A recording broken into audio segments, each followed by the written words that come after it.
Mimosas with Michael. Mimosas with Michael. Mimosas with Michael. Yay! All right, thank you. I may come back for the next one. Of course, yeah. But I don't want to interrupt the Bachelor.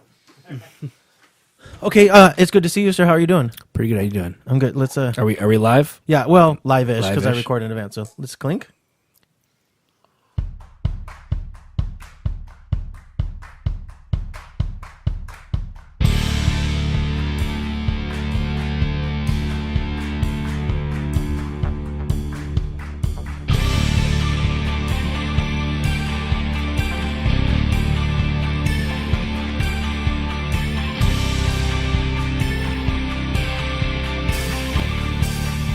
All right, everybody, this is Mimosas with Michael. I'm here. So it's Edward Payson, right? Correct. I'm good. I might do this for a living.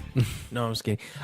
So you and I actually met you. Well, I should probably start the podcast. This is Mimosas with Michael. You listen to me every week. You know who I am.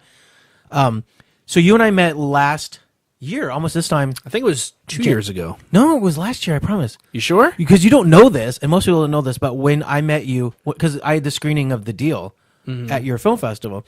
You don't know this, but that night of the festival, I was wearing a Holter monitor because the week before I passed out while driving. Oh. My doctor thought I had a heart condition, so they put this Holter monitor on me. Oh wow. So that night of your event, like while I'm doing all the red carpet stuff, I had all these diodes and stuff in a little box I had on my side. So I just thought it had to do with the interview process. It was like a special like sound recorder or something.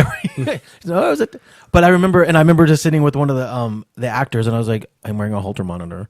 And he goes, oh, I wore one of those. And I was like, yeah, but I'm at a screening and I'm doing red carpet stuff. Like, it was so uncomfortable. And that was January of last year. Really? Yeah. For some reason, I was thinking it was 2 years ago. No, it just feels like, because I'm larger than life, so it probably feels like 2 years ago. And, but I had a good time at the festival. We had a really good time. The Deal didn't win, which is fine. I decided to submit again anyways. But what was your inspiration for, like, starting the festival? Let's start there.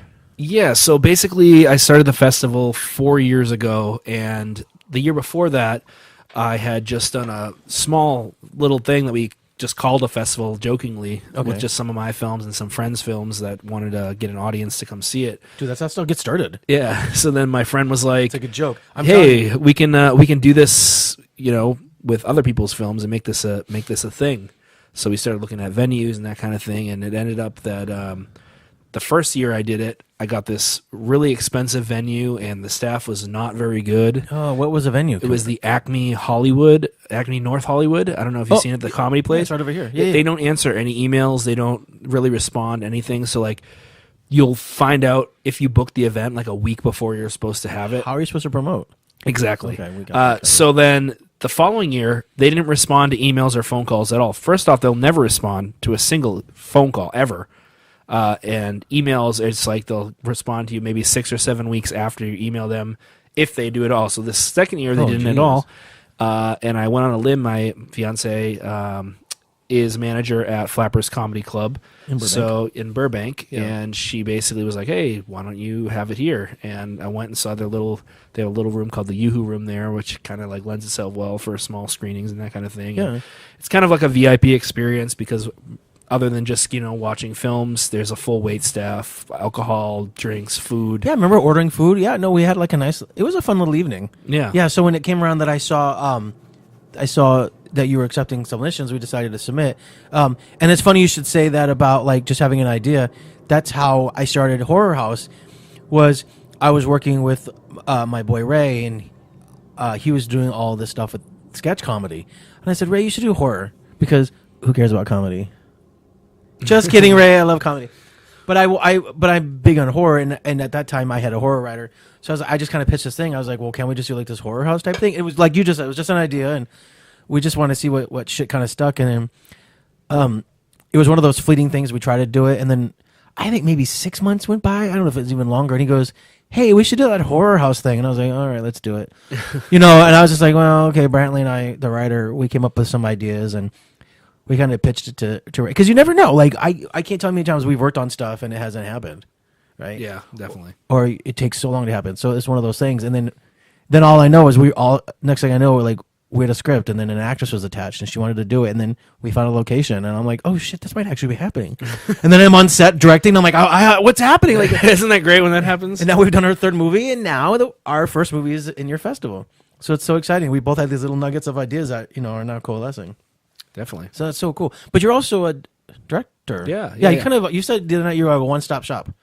Yeah, I mean, for my day job, I kind of am a one-stop shop where I do a bunch of commercials, Kickstarter videos, all that kind of stuff. Okay, true. So I do 5 to 7 of those a month.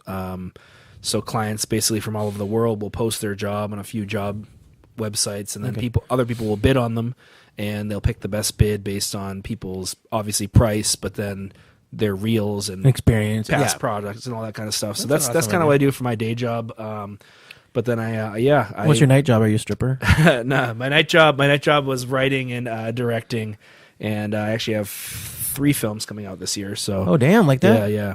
Good for you. Well, you want to talk about this? Sure. I want to know more about it. Sure. So right sure the now, audience does. right now I have a documentary feature that I wrote. I'm sorry, I didn't write it because it's a documentary, but directed it, and it's going to festivals right now. Wait, what is that one? Because I feel like, is that the one we talked about before last year? Yeah, this is our friend John. Yeah. And basically what that is about is we had a family friend who died of sickle cell anemia. Yeah. And before he died, he was writing a script for a horror film that he intended to make with my brother and his friends. And Yes. they all have they all have disabilities. They actually met through a program called Living Innovations that bring people with disabilities together to live normal and better quality of life. And John was writing the script, and then he died, and they decided we want to make this film based on his memory. It's a short horror film about a serial killer. So these kids that not only don't have any film experience, also have their own disabilities, and they're just jumping into the deep end and making this film for their friend. Yeah.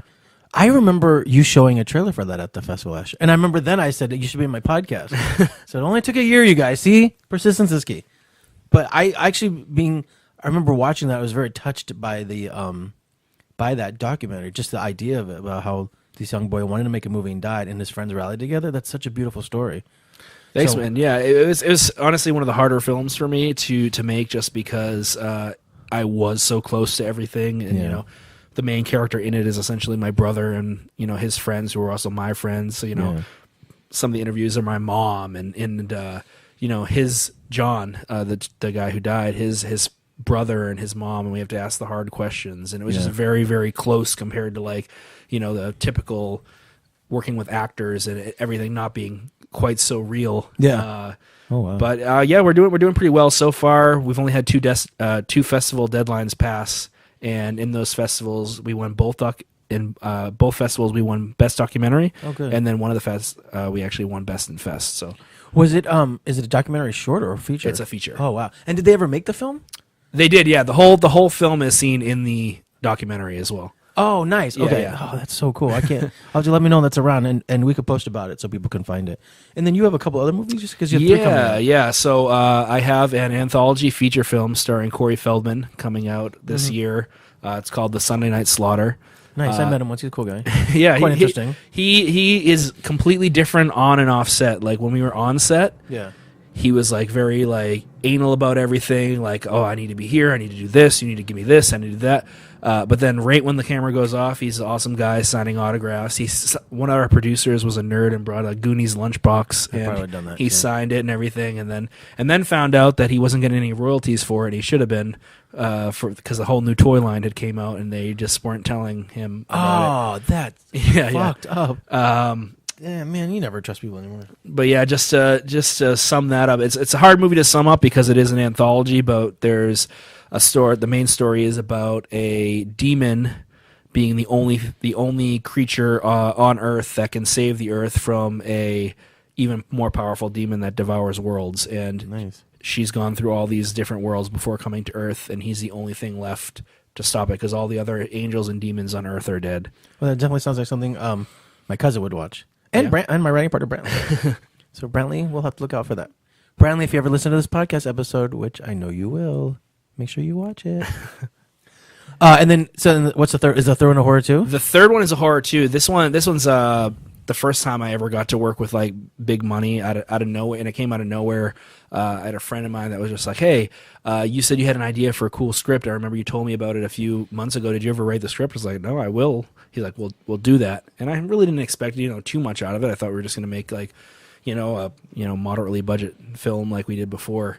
And then all of a sudden they're like, "Oh, it's $1 million film." Oh, geez. So within 4 months, I wrote and directed this $1 million film with Dee Wallace, Krista Allen. She's been on this podcast. Has now she? you and Dee have both on the same podcast. She's a sweetheart. She played a really cool character, but the movie itself is about a haunted Sega Genesis game.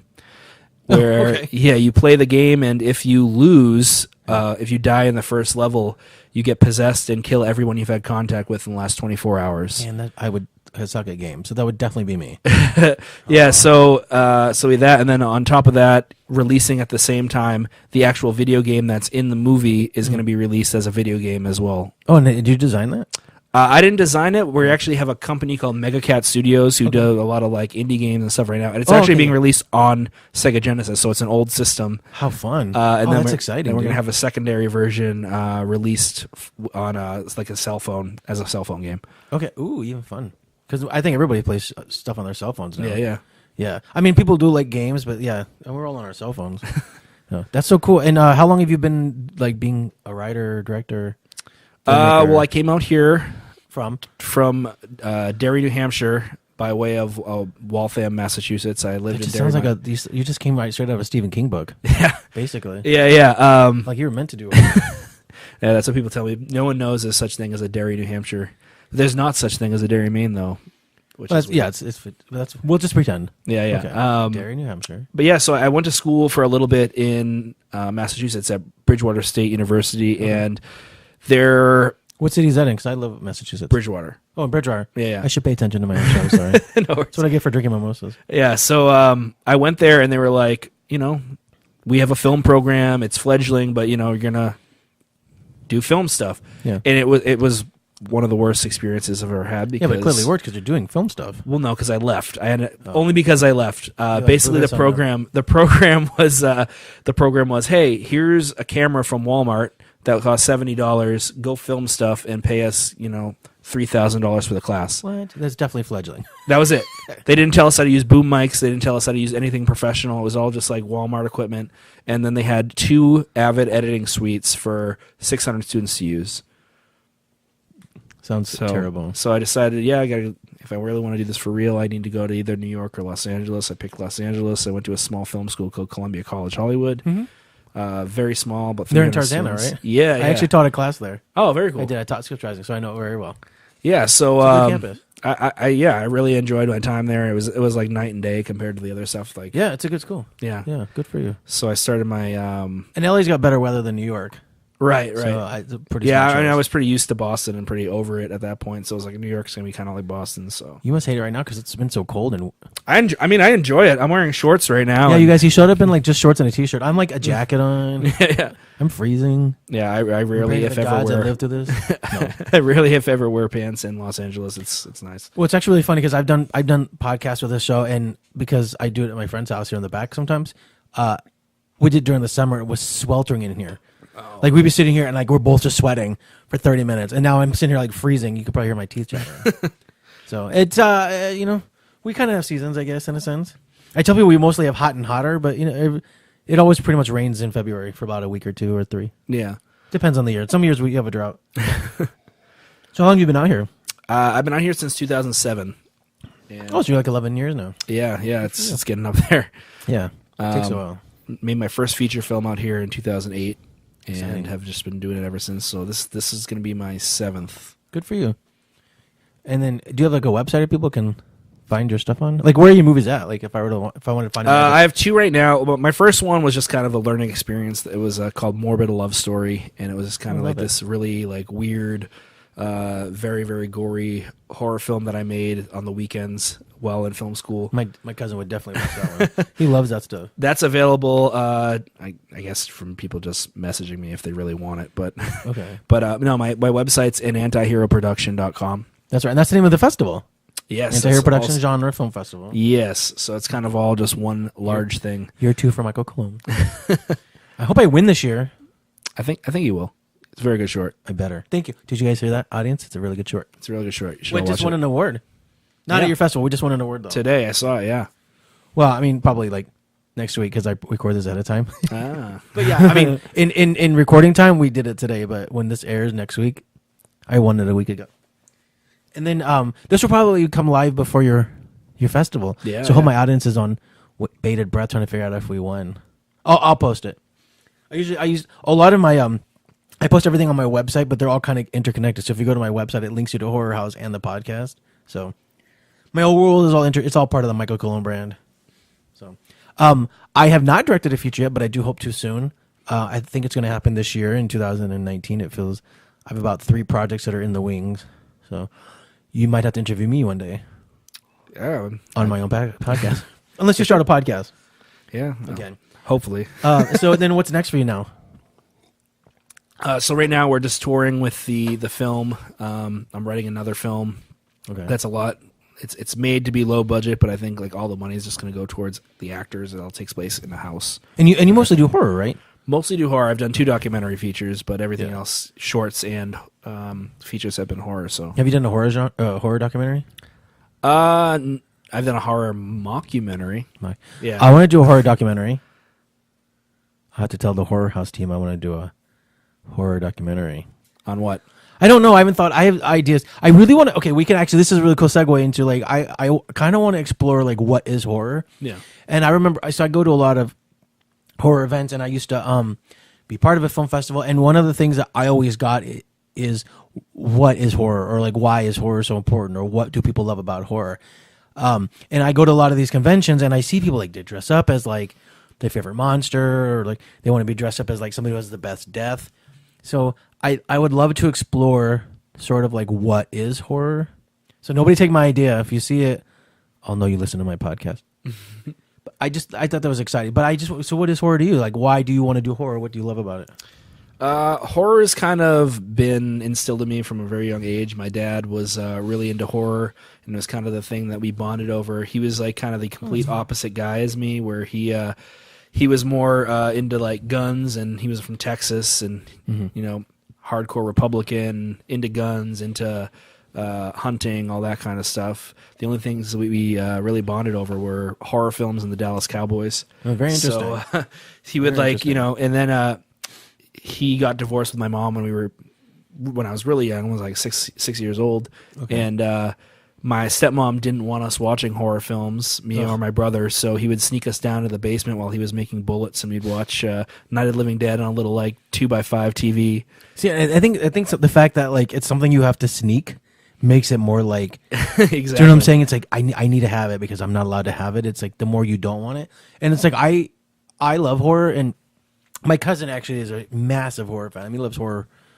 I mean, everything in his life. His life is horror. He has his own horror YouTube channel, and we were growing up, and he would make me watch horror, and I was not the biggest fan per se, but I also did love it because my house was haunted. I liked ghost stories, so we would watch a lot of horror, and I think. And as I grown up, I did the same thing. Like my dad loves horror movies, so we watch them all as a family. So we've bonded the same way. So like, and people were like, "Oh, your nephew's like, they're young. They watch horror movies." I was like, "Yeah, but I don't care. Like I grew up watching horror movies, and I'm just fine." And I mean, they weren't young, but they definitely weren't like waited till they were 18, Right. or like they're probably 10 or 9. But I think most of us. I mean, it's so weird because I really think most of us start that young. You know, you wait up late. Us older people. Used to wait up, late at night and watching like black and white, or I mean, it was just so fast. It's such a good. It's like I'm not allowed to do this. It's forbidden. So I want to do it more. Exactly. So I don't know. I think that's why.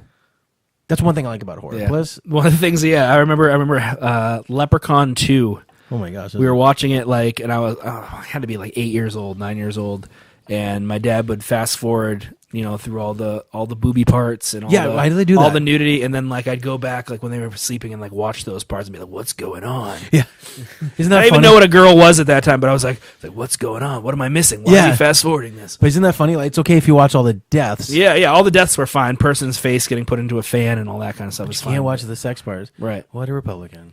Yeah, I mean, No, I'm just kidding. in Europe, it's like completely different. It's like the opposite. Yeah. Isn't that funny? I Yeah. know. Sex isn't taboo out there. But I love horror movies. So do you like, what's your favorite kind of horror then? I've always been kind of the serial killer slasher type of guy. Interesting. So obviously Friday the 13th, Nightmare on Elm Street. I just did a Friday the 13th episode of this. Yeah, that's my favorite slasher franchise, and I actually dislike the Halloween films, to be completely honest. Like, they never. I like Rob Zombie's Halloween films, and I get so much shit from that. But I hate the original. I love Carpenter as a director. Yeah, but and I get what he did for the genre. But going to watch that film now is like pulling teeth. I can't even get through it. It's so boring. But it's interesting you say that because it's because of that movie that Friday the 13th was made. I mean, have you heard this? Right. And because of Black Christmas was why Halloween was made. It's so interesting. But I mean, I'm the same way. Like, I actually like the Halloween franchise, but it's not my favorite. I like Friday the 13th. I'm also partial to that one because I wrote a script with Victor Miller, who was a writer of that. So I feel like, and I've met so many people from Friday the 13th, so I just feel like it's family. I actually want to have Harry on the show, like here. I'd love to have him just here across from me and just talk to him.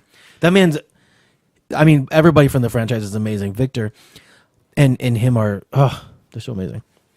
And just to hear the stories they talk about, and Victor's amazing because he's a Yale English graduate, and he won like 3 Emmys for writing daytime television. But then he also wrote like the largest horror franchise. So like just his mind and listening to him talk is fascinating as like somebody who loves. And he's not even a huge fan of horror. Yeah, he just knows. He just wrote something. Well, I mean, I'm sure you heard the stories. He just had issues with his mom, so he wrote a movie about somebody who has issues with their mom. Like, I loved it. That reminds me of James Wan. He's not really like a giant horror fan, but he has all these giant franchises under his belt. I know. His favorite movie was like Frozen or something like that. Isn't that funny? Yeah. I think it's the same thing with like Hitchcock. Hitchcock wasn't really trying to be. He was really good at suspense. So I think he treated. I think that's why his style, which I love, is more. I focus on the drama part of it. So like when we did Horror House, and our third one is called Love Me Not. I didn't treat it like a horror movie. I treated it as a love story about this woman who was broken and was reacting. And I think sometimes that's how you should approach mystery horror. I mean, horror is its own thing, but there's all these elements that we sort of relate to. It's like if you get picked on in school by the asshole jock, you could watch a horror movie and see the jock get killed, and you're just like, yes, I feel like validated. You don't want anybody to really get hurt. Right. But like that's sort of like think your way of feeling vindicated, perhaps. Maybe. And sort of, that's how I kind of looked at it. That's what my answer always was, is like, and that's why I always tell people that most people in horror are the most well-adjusted. Right. Because we just go to a movie and we're like, oh, yes. You just watch it. And then it's like, you don't really want to hurt people. We're not about real death. We're just really about the cult. I can't explain it other than that. But you know what I'm saying. yeah, definitely. And then it's like, you want to have like the coolest death, and I love horror in that sense. Right. It's so weird too because many times when I'm working with actresses or actors or whatever, they have these preconceived notions about me because I direct horror films, and most of them are very graphic film. I have a film called the Cohasset Snuff Film. So people talk to me and stuff, and I remember this one girl, a friend of mine now, was like, oh, you're actually a pretty cool guy. I thought you murdered puppies on the weekend. Like, yeah, see, that's such a weird story. Like, no, not on real life, only on camera. Right. Yeah. But even then, they're still kind of taboo. Yeah, I guess it's sort of interesting. My friend was telling me a story today that he came out here from Tennessee, and when he moved to Bakersfield, and he said when he moved out there, he would tell people he was a filmmaker, and they're like, "Oh, you're doing porn?" Yeah, you're like, "No, everybody says." You're like, and you're everybody. like, "No, I would say anybody I'm making not, porn." Anybody not in Los Angeles, that's the go-to. They think like you've never heard that joke before. Yeah, I'm like, "Oh, you're so clever. Thank you." I will just put that in the back pocket with the 37 other people who said it just today. Yeah, exactly. Am I making porn? No, I would just say I make porn. Yeah, because I think people who make porn probably own that. They're like, "No, I make porn. Damn it." Go to my channel and check it out. Yeah, for sure. I don't know, but it's so there's all these preconceived. So when you say people, and then you get the same thing. You're like, oh my god, you make horror movies, but you're so nice. Yeah, people who make drama aren't. Like it's sometimes it's like it's just what it is. Like I said, we're all well adjusted because we get all of our frustrations out on screen, and you're like, oh, I feel good today. Right. That's how I tell people anyways. I think that's what works. So it's funny to see a horror filmmaker and sort of get your feedback and. It's really relevant recently too because they keep trying to bring back the violent video games make people into serial killers and stuff, and they actually used it with the Virginia Tech guy as well as the guy recently. I forget what he did. I mean, there's so many of them. Yeah. But they kept like, violent video games, but like these three guys, the connection they had with video games was just Minecraft. They were just playing Minecraft. Yeah. And they were saying, violent video games. Yeah, it's just this mind-numbing game. But yeah. Yeah. No, if it's there, it's there. It's so weird. I don't know, but I guess I could say the same thing about horror movies. Oh, you watch nothing but horror movies and listen to death metal, so you must be a horrible person. But Right. really, no. I really think sometimes people who listen to death metal, it's so loud and sometimes it's so angry that you kind of, it's like, helps you relax. It's hard to explain other than that, but Right. it's like I do it so I don't murder people. It's I guess it's an interesting way to look at it. Definitely. And that's I always ask people, like, especially who are in horror or who love horror, like, what about horror do you like? And I think it's all the same. It's really just like, it just keeps me adjusted, I guess. Yeah, and you definitely become numb to the other things. Like sometimes I'm watching a horror film, with my fiance, and she's like, "Oh, I can't watch this. It's just like too gross." And I'm just like, "Okay, how did they do this? Yeah, how did they make that eyeball come out? Like, how did that look so real?" Yeah, you could dissect it. Well, I kind of look at it like, when you go through a breakup and you're sad and you watch like sad movies and you watch sad music, it kind of makes you feel some kind of way. And I think it's kind of cathartic and helps you heal. And I think horror does that. I think drama does. And I think someday you just want to have something mind numbing, so you watch a random comedy or something. And I think there's something about that, about having that sort of medium to just release that. And it's funny, you look at it as such because I do the same way. Although I can't handle like gore movies at all. Like, I'm not a big like torture porn. Yeah, I'm like, I'm not gonna ever watch, like a Serbian film again. But one time was enough. But you know what I've been doing recently that's like really fun, and I never did this before. Was like I just will pick a random 70s or 80s horror film. Okay, won't even look up what it's about. We'll just look at either the cover or the poster or whatever, and just play it. Oh, fun! And then just kind of like see where it takes me. I gotta do that. But I get so caught up in it. So because I have the Shudder app, Hive Shudder, and so I'll just turn it on. And what I like about Shudder is you just have Shudder TV, so you just throw it on, and whatever's there you can watch.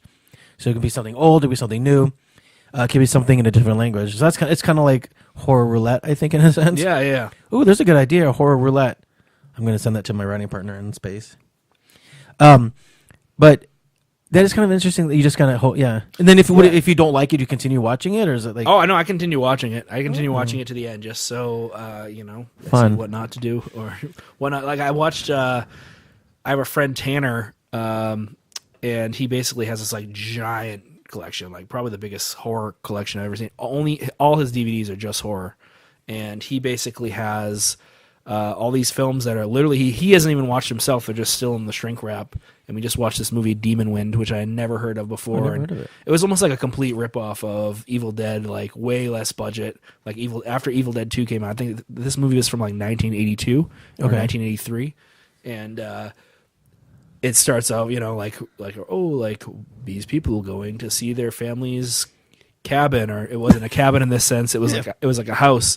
But then they go there and the house is haunted, and all of a sudden there's all demons around the house. And it was like a haunted house. What a novel idea. But like it was like as gory as like an Evil Dead 2 or an Evil Dead, and kind of the same type of like all the demons talk with that same voice that they did in Evil Dead and stuff. And it was very obvious that they were trying to capitalize off the success. So what do you think about horror comedy? Like I like a good horror comedy, and I sometimes I'll put more horror comedy in my films than I actually like to watch myself, which is weird. That's very interesting. I kind of sometimes will remind the audience like it's okay to laugh. Even in the documentary, I just made, not to give it away because you're about to see it, but there's like a really, really sad part. Yeah. And like every festival we've been in, like you can verbally hear people crying in the audience, like during the first 7 minutes of the film. Yeah. And then in the 8th minute, we added like a part where it's like, okay, it's okay to laugh. Like we have like stick figures in the for the opening credits. Oh, it's fun. Everything happening throughout the movie, but stick figures and really quick. And then we have like 2 stick figures like having sex on a bed. Oh, funny. Okay, Yeah. so you're just like, just kidding. Okay. Yeah. No, that's fun. It's an interesting way. That's good. Yeah, because life is like that. It's like you laugh and cry and get angry all in like 10 minutes. Right. We kind of just go. I mean, we're human, so it's like you don't spend all day being happy. You don't spend all day being sad. Have you noticed as you get older, because I have it, when you get older, all of a sudden, like, the weirdest things are making you, like, tear up and stuff. Like, I'll be watching, like, a YouTube video of, like, someone, like, saving a puppy, and I'll be, like, affected by it all day. Oh my God, that's so, yeah. Because I think you look at life differently. Yeah. I think as you get older, I had this conversation just with somebody the other day on the set. We were talking about what it's like turning 40. And I said, it is very interesting how you look at life differently. You definitely cherish time with your friends more, live with your loved ones. I've been more focused on work than ever because it's like I want to leave this legacy behind. So it's very interesting. So I can see why, and I'll be watching something like, oh my God, I would never cry to this in my 20s. Right. Like, who gives a shit? And then I'm in my room and I have to close my door and I'm like, I can't let anybody see me have this moment. Yeah, that's I'm so glad to say that. We're bonding. I like that. And guess what? Our time is up. Oh, wow. I mean, by the time we finish and close out, it'll be time up. Yeah. But you're a lot of fun. I'm glad I found the end of the show. And where can everybody find you again? You can find me at antiheroproduction.com. I'm also on Instagram, an antihero production with underscores in between each word. Yeah, and we'll put them on the website so people can find it. Yeah, and then for the film festival, filmfreeway.com, look up an antihero production genre fest, and we do everything from comedy films, dark comedy films, horror films, anything considered genre, martial arts, anything. And we keep the entry fees really low. It's $5 for shorts and $10 for features. Oh my God, so perfect. Yeah, and I've had a short in the last year, now this one, and I'm most likely, because with Horror House, we're doing shorts constantly, I'm sure you'll have a shit ton more next year. I mean, you'll probably just have to have like a Horror House section, I have a feeling. Right. That's my goal. So I'll talk to my team about that. Because our goal is to try and do this as often as possible. So, cool. It was a pleasure, and thank you so much again, for Edward Payson, for being on the show. Thank you. And we'll put your links. And thank you, everybody, for listening to Mimosas with Michael. You can find us on, we're on Stitcher Radio. We're now on Anchor and Spotify, which I'm excited about. I'm actually finally hitting up a bigger audience and starting to get sponsors, which I'm really excited about. Because I want everybody on the show to get heard and seen and get a new audience. So please support Edward Payson. Please support the Anti-Hero Genre Film Festival. Did I say that right? Anti-hero production genre film festival. It's a tongue twister. I know. But let's clink again. Mimosas with Michael, and have a great week. Thank you, everybody.